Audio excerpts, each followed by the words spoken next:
Are you looking for details of the most beautiful weekend hikes in southeast Queensland and further afield? Well, you're in the right place. Welcome to the Everyday Hiker podcast. My name is Beck and I'm your host. Join me and my guest hikers as we share amazing locations, practical tips and guides for new hikers, as well as those with more experience looking for some inspiration. And please, if you like what you hear, follow me, share with your friends, rate my podcast, and send me your feedback.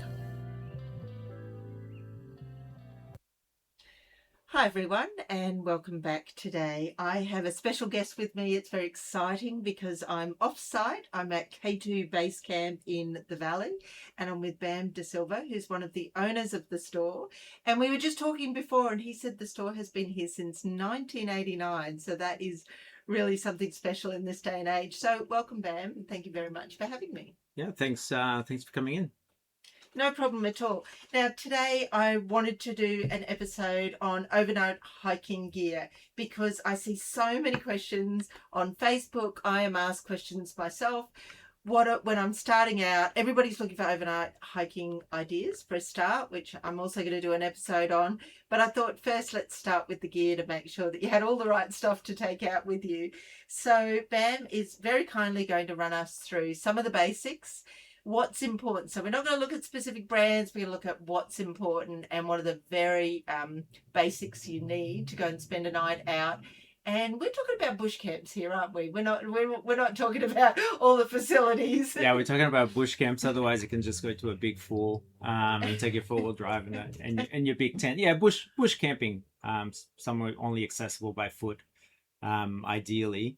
And the gear that you really need to take all yourself to get to that self-sufficient. Yeah, and you know we might start with an overnight hike, so a basic for what you'd need just for one night. But I know a lot of people are just so keen on multi-day hikes and hitting those trails, and so we might talk about what the differences are. You know, when weight starts to really matter when you're walking for 6 days, 20 k's a day versus walking in 7 or 8 k's, having a nice, hike overnight and then going back out the next day. Yeah, at the end of the day, if you have a good setup, a setup that you're comfortable with for one night, nothing should change that much if you're doing 6 nights, other than your food needs, your fuel changes, your fuel need changes, and some of the clothing.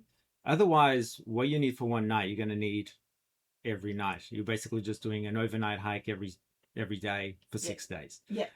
So as long as you have your basics and you have your system well understood and sorted, you should be able to go from doing an overnight to doing a 3-day to a 6-day quite easily. Then it becomes just counting calories and understanding what you actually need to carry. Okay, so we also said that we could speak for 30 minutes on backpacks alone. So this is going to be a tough gig today to cover the basics. And we're going to do a follow-up with some of the extras and some of the new funky stuff. But today we thought we would talk about, firstly, just backpack size, the minimum backpack size we need to carry this gear. And then we're going to talk about the sleeping setup, because that's the really important part, apart from food and water, obviously. We're going to talk about the big 3 basics for sleeping. So your tent, your sleeping mat, and your sleeping bag. So, Bam, let's kick off with that backpack size. What's the minimum do you think that you need if you're going on an overnight hike? At a minimum, obviously we need to let's just assume we're looking at fair conditions. We're looking at a nice night where we're not looking at any heavy rain or a big change in temperature. For you to be comfortable, you at least need to have around a 45 to 50 liter capacity pack. So you can definitely do it with less. You can definitely do it with a much bigger one. But for you to be able to fit it in a smaller pack, you need to have a very thought out, very lightweight system, which you usually don't achieve on your first attempt. So around the 50 liter gives you plenty of space for all the gear, for some of the mistakes you're definitely going to do in terms of what you're not going to need to take, but you're going to take it anyway.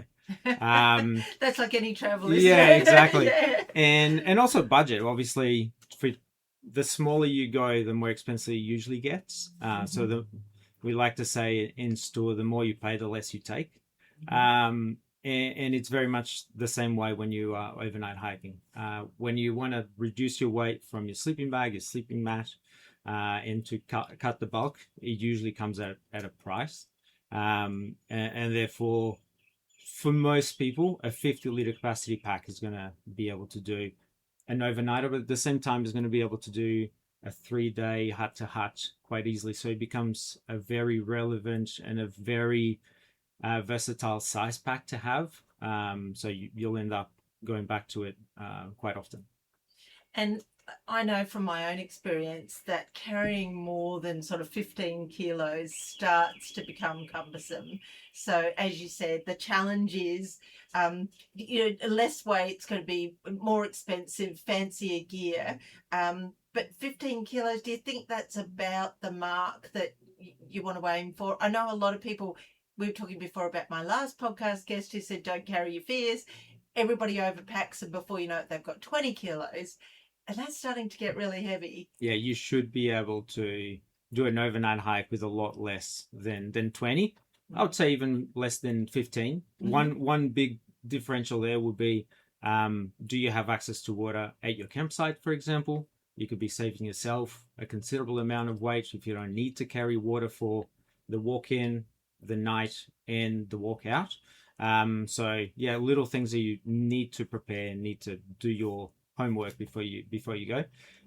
You can easily cut down to 10 kilos for an overnight hike. Yeah, that's a great point, because in that weight, I'm thinking 3 to 4 litres of water. So that's how you get to 15 kilos pretty easily. But anything you can do to minimize the amount of water you have to carry. So I think that's probably an extra for the next episode. Yeah, exactly. But there's a really important point, because that's one of your heaviest items, isn't it? Just water. That water. There's no way around how much water weighs. Food, you can do different tricks. You can use the lightest dehydrated food with the highest expansion that needs the least amount of water. But at the end of the day, water just weighs what water weighs, and there's nothing you can do to avoid that.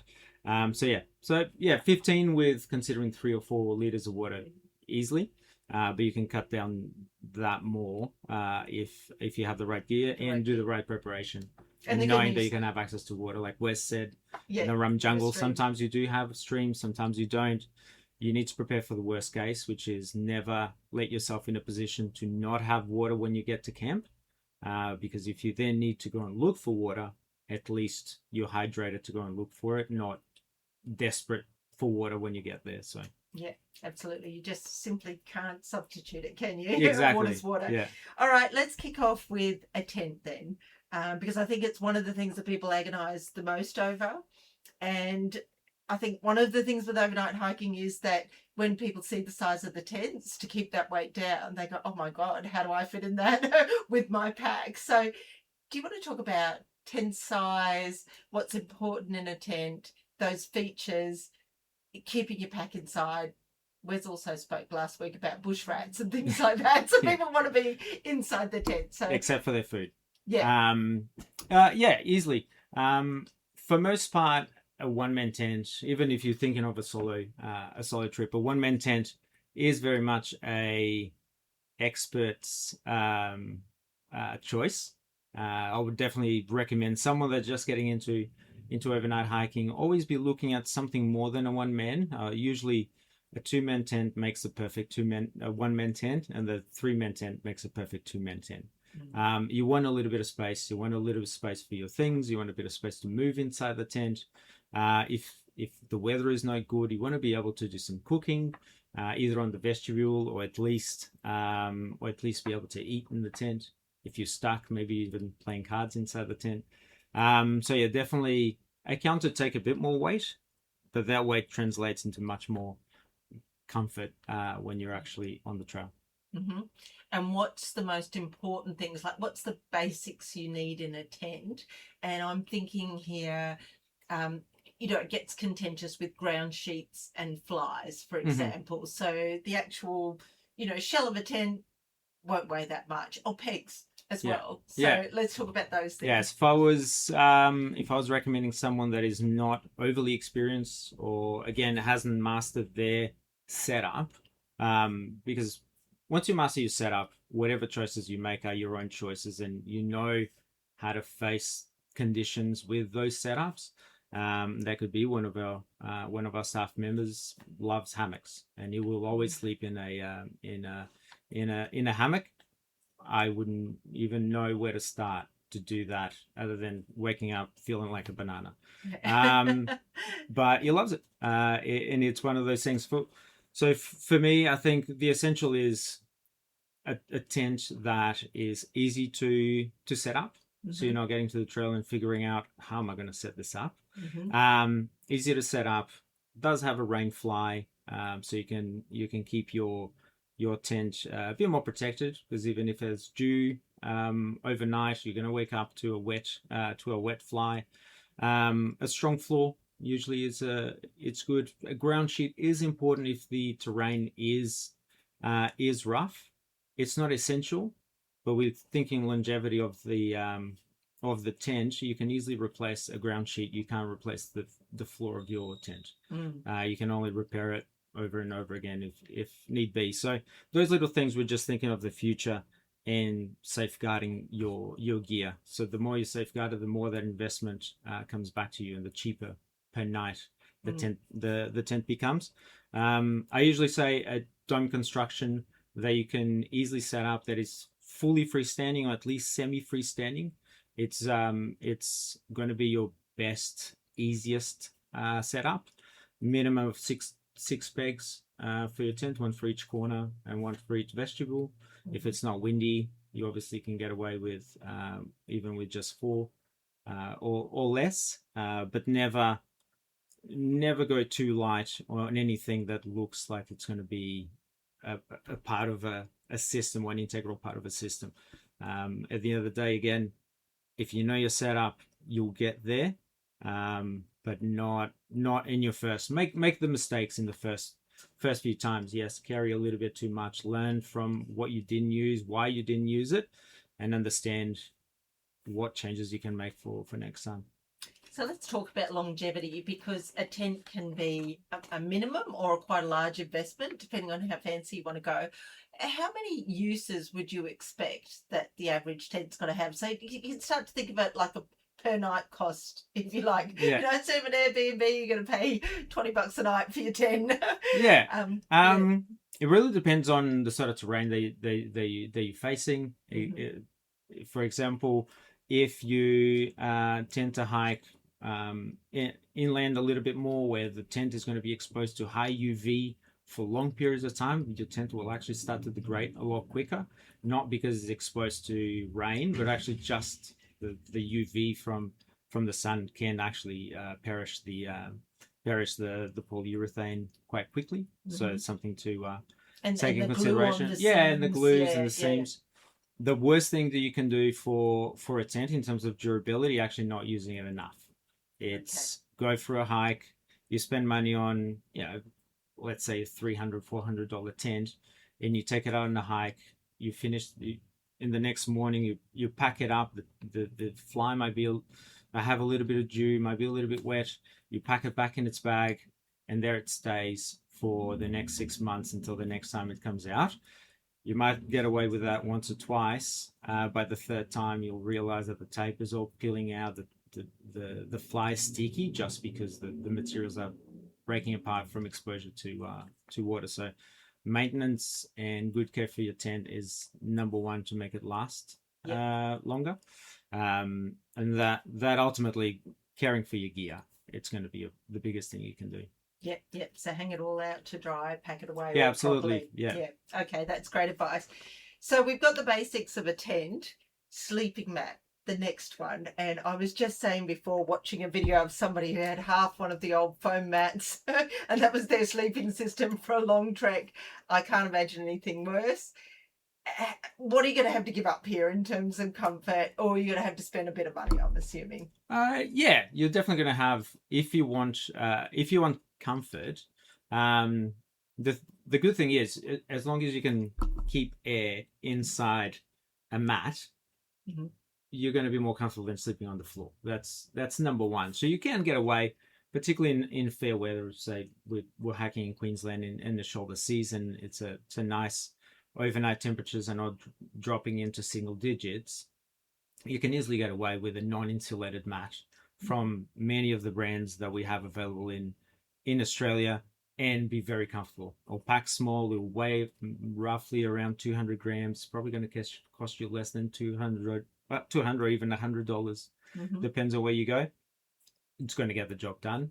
It's going to give you enough of a comfortable night's sleep for you to feel like you didn't sleep on the floor. So yeah, at the end of the day, you can spend less, but also consider that your sleeping mat is only one portion of your sleep system. So taking into account that the sleeping mat will combine with the sleeping bag in terms of what temperature range you can actually take those to. So if you have the need for a more insulative sleeping mat, say for example an R value of 3, which is usually rated to around the 0 degree mark, it means that you can get away with a lighter sleeping bag if you are doing something at around the 15-degree mark overnight. So if you think of the two as a combination, you actually might get away with carrying less because your sleeping bag can be lighter. And a sleeping bag is quite a big investment as well. So usually playing with the R value, which is the insulation value of your sleeping mat, ends up cheaper than having to do the same thing with your sleeping bag. That's great, because that is something that is a bit of a conundrum with sleeping bags, isn't it? And we're going to get onto that next. Yeah. But thinking about them as a partnership is really good because, like I said, not only cost but potentially weight is better. And we do have that dilemma in southeast Queensland where some of the sleeping bags are just too hot a lot of the time. Yeah. And you know, and yeah, so they'll just end up glorified quilts at the bottom of the sleeping mat. Yeah. Exactly. So maybe you focus on the mat rather than the bag. You know, on just the bag. For fair weather conditions. Yeah, absolutely. Yeah. You need to look at both if you're buying both at the same time. Don't just look at one or invest all your time and research on the sleeping bag and then look at the sleeping mat too late. Yes. Because you can spend $300 on a sleeping mat that is going to be a little bit more expensive. But that will mean that you can spend maybe $300 less on a sleeping bag, get more versatility out of it, and then instead of only be able to use it in one type of weather, it can actually extend its range of use to a few more situations. It might be that your sleeping bag with the assistance of a sleeping liner can actually give you an extra 2 or 3 degrees, which means that you can take it to Tassie with a warmer sleeping mat as well. So yeah, there's a bunch of combinations you can do to extend the usability of such an expensive item. We don't want to have 4 different sleeping bags at home. Yes. Obviously, they're hard to pack and they're hard to store. But sleeping mat a little bit easier and a little bit more versatile. Again, there's so much. I think sleeping mats is somewhere that the technology has grown so much over the last 15 years, with so many different brands entering the market with different ideas on how to execute the sleeping mat as well, in terms of where to put the insulation, how to laminate the mats. So I think there's a lot to research. There's a lot of good stuff out there that you can spend a lot of time and good money and make a very solid investment. Okay, so your sleeping mat is not an afterthought. It's not just what's the most comfortable. No, I'd say you should start with a sleeping mat and then make your way to the sleeping bag. Okay, so one of the things with a sleeping mat is how to blow it up, and I know that's been contentious because a lot of people hate that sort of the pillow one where you have to squeeze the air into it. Yeah. Is there any development around that? Like, what's the most efficient way of getting air into the sleeping mat? And is there a difference? Yeah, nowadays you can find very small electric pumps. So Expert makes the mini pump, which I know for a fact that you can find the same pump in other brands, or very very similar. just a little electric pump that will just pump your mat in roughly 30 seconds if it's a regular size mat. Yeah, that's a game changer. Yeah, it's noisy. You can also use it to deflate the mat, which is even more important, is putting it back in that bag. So that's a good one. I am a big fan of the inflatable bag, the what's Expert calls the schnozzle bag. They're the first ones to do the bag with a little hose to the flat valve. I'm a big fan. We do competitions here in store who can inflate a mat with just one full bag, and yeah, I think Well, the main advantage of lose it. that competition. Yeah, well, the main advantage of it is that it's not electric. Yes. So it's it's the light. pump is one more thing Yeah. to take, one more thing that might not sure. work.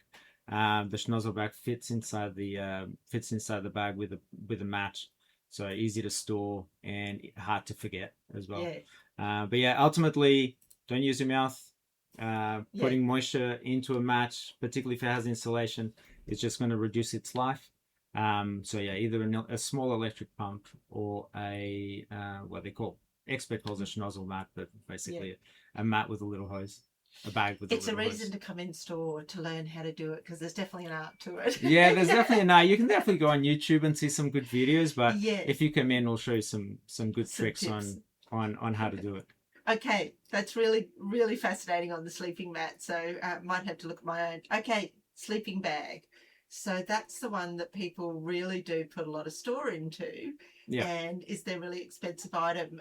So how do you get a sleeping bag that's going to account for all conditions? You don't. You're never going to be able to. It's unfortunately, there's only a comfortable range that a sleeping bag is going to work in. If you do most of your hiking in that temperature range, fantastic. You're probably going to be able to use it every time with slight variations in, like I said, in the mat, or even using a thermoreactor liner, for example, from Cedar Summer that works quite well. Just increases the temperature range of your sleeping bag. Ultimately, if you go to Tassie, if you go to New Zealand, if you hike in Brisbane a fair bit, or around Sunshine Coast or Gold Coast hinterland, you are going to need you're going to have different needs. You're going to need different bags. That's ultimately the caveat. So you just need to focus on where do you want to start, what do you want to achieve, where do you see yourself planning in the future, and is that achievable with the same gear? That's ultimately the balance that you need to try and hit. For example, if someone comes in and say, hey, I'm going to get into overnight hiking with the objective to go and do the overland track in summer. It's like, okay, cool. Maybe let's not look at the lighter sleeping bag that you'd be able to get into. Maybe something in the 5 degree range at +5. Let's look at something that can achieve a 0 to -5 range. Yes, it might be that it's a little bit too warm for when you use it in Queensland. You can always open it, use it as a quilt. Or you can have a much lighter sleeping mat for that particular trip and take a warmer sleeping mat for that trip, and that gives you the right balance. Are you also a warm sleeper? Are you a cold sleeper? Will you be wearing thermals when you go to Tassie? You can add more layers. You can always make not so warmer, but you can definitely not make a warm sleeping bag cooler. So there's a balance, but there will not be a one bag solution. A one bag solution. There are some bags where you can flip inside out, and depending on which side of the sleeping bag is facing out, will change the temperature range just because of how the breathability of the fabric works. But those are usually synthetic, quite bulky sleeping bags, so more towards the car camping side, or out of the car camping.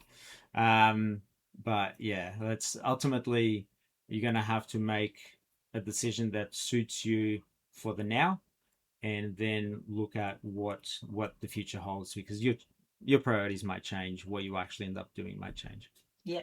And if you're going on some of those long treks, you might even be able to sort of, hire some of the gear if it's a one-off, and buy a bag that's more suited for your local conditions, to get more use out of it. So fabrics do matter.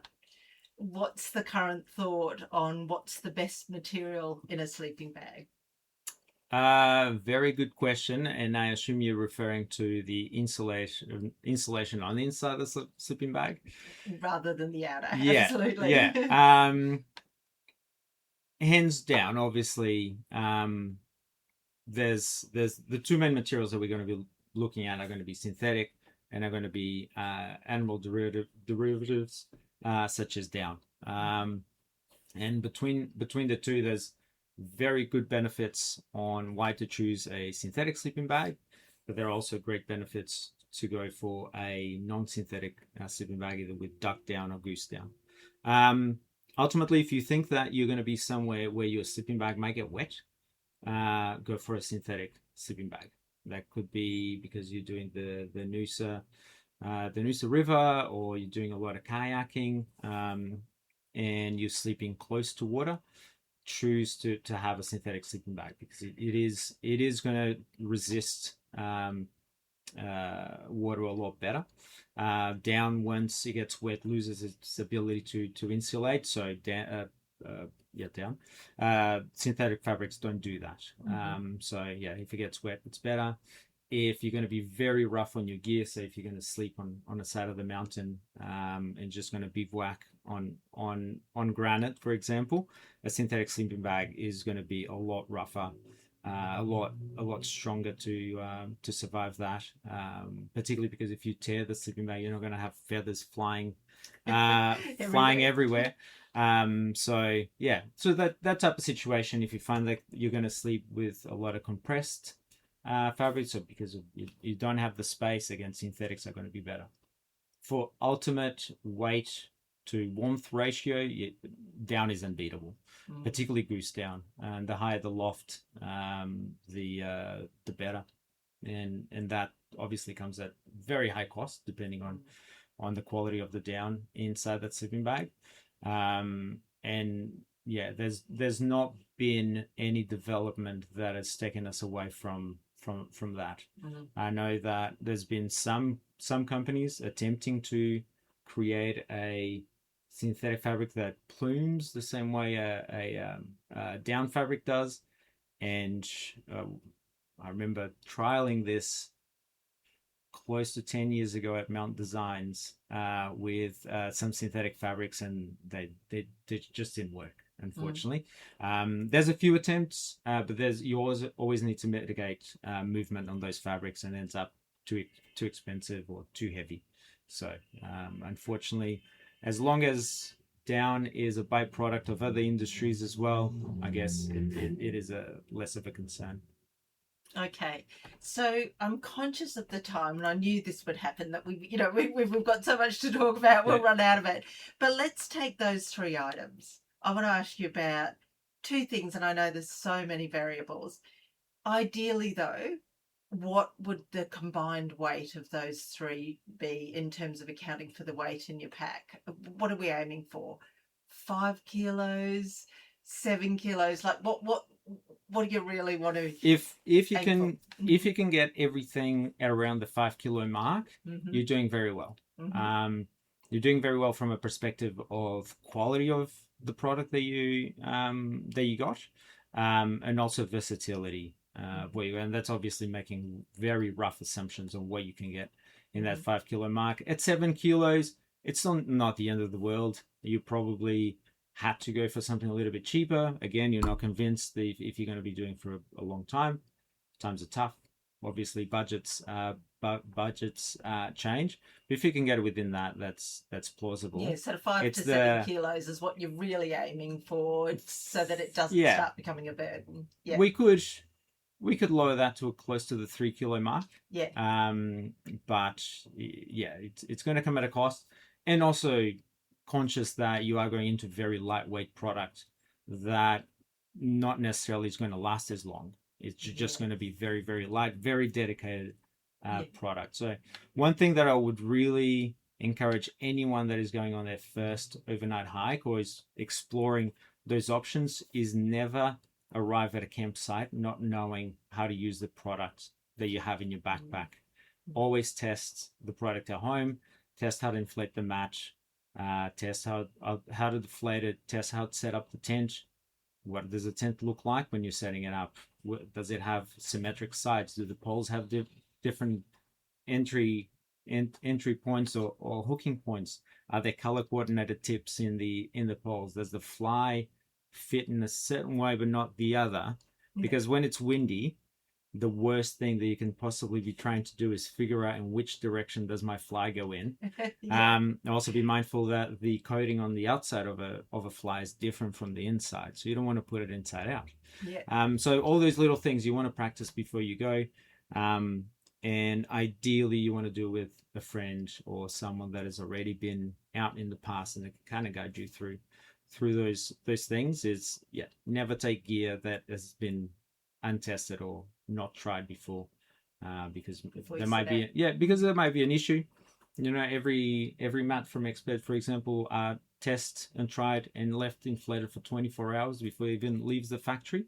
That doesn't mean that out of thousands there's not one that might be yours. That has a puncture. The valve is not working. There's a bunch of reasons. Then you find yourself sleeping on the ground, on a very uncomfortable sheet. Yes, yeah, it's the worst outcome, isn't it? Yeah. So the other one I'm going to tie you down to, unfairly, I know, but let's throw a budget at this and say what's really the minimum you're going to need to spend to set up, and we can all do it cheaper, getting versions of these secondhand, or maybe getting some sort of substitute products. But realistically, what are you going to need to invest to get and let's start at the budgeting, because we know that that's sub 3 kilo. The sky's the limit. We can go crazy. But what do you realistically need to invest in those three items to get a quality, durable, and let's use Southeast Queensland. We're not packing for Tassie or New Zealand. Yeah. Okay. Well, we're looking for a tent, and probably for a 2-man tent, you're going to be able to get something around the $400 to $500 for a quality product that is not going to let you down the second time that you're going to use it, using known brands such as DAC for the poles. You can definitely get cheaper. Like there's no question, and I know there's brands out there in the market right now that are direct AliExpress imports that you can get for $200. They're okay, and if they get you out on the trail enjoying yourself, great. But I'd say realistically you're looking at the $500 mark for something suitable. For the mats, like I mentioned, on the lighter end of things with no insulation, probably looking at around the $100 to $200, maybe $150, up to $300 for something with a R value of 3, up to even more. One thing to consider then is what size they are, but let's leave that for the next one. And a sleeping bag, again, if you go from synthetic to down, and considering the bulk is going to be a big side of things, you could surprisingly you can get good quality products for around the $300 mark, $250, $300 mark, up to $600 quite easy. Probably the $400 to $500 price point at the moment, with a few releases of product from Cedar Summit, Expert, Mont. I think it's a very, very strong price point for very good quality product that didn't exist in the past. You'd either be paying in that $300, $400 mark, or then you'd be paying $700. It's very good that $400 to $500 price point is quite full. And I fully understand that me saying this as if it's a good, better, best, and it's kind of like, oh, it's great we have more budget entry, and I understand $500 is quite expensive. But you need to think that it's your sleep system when you're out in the bush and you're walking in, walking out. So having a good night's rest, being comfortable, is a big part of why we like good quality gear, because it makes a difference, particularly if you're doing it more than one night in a row. Keeping your body in good condition is to manage it, particularly when you're doing, say, those 6-day hikes. And if you think about it, so I'm doing the maths here, and I'm thinking, okay, so we're talking $1,000 to $1,500. It's really realistically, if you want good quality, comfortable gear, what you need to budget for. But if you're on a 6-night hike, so we're talking maybe $200 a night, well, it's hard to find even a cabin in the campground for that kind of money these days, isn't it? And you're going to get more use out of it than just the one trip. Yeah. So Yeah, absolutely. yeah, that's the way to think about it. So, Bam, some really great stuff today. Thank you. I've learned some things, particularly about the sleeping mat. Really great guidance. I think the most important thing is get people to come in store, have a look at what the different ranges are there and what's going to suit them and what's going to suit their body type. They're, like you said, they're hot sleepers, cold sleepers. And really invest in good quality stuff so that they go out and have a comfortable night's sleep. So I appreciate your time today.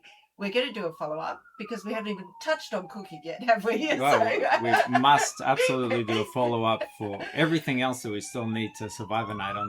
That's right. All the gadgets, how to keep our clothes waterproof and that sort of thing. So stay tuned, guys. We'll be back for part 2. But for today, thanks very much, Bam. Really appreciate it. Thanks for having me. I will put some of the links to your store and maybe even a couple of, some of the products that might be worth looking at on that. I appreciate for you listening today to the podcast. Please continue to support, share, like my podcast. And in the meantime, it is beautiful weather for hiking. So I hope everybody gets to get outside and enjoy it. And we'll see you next time. Thank you.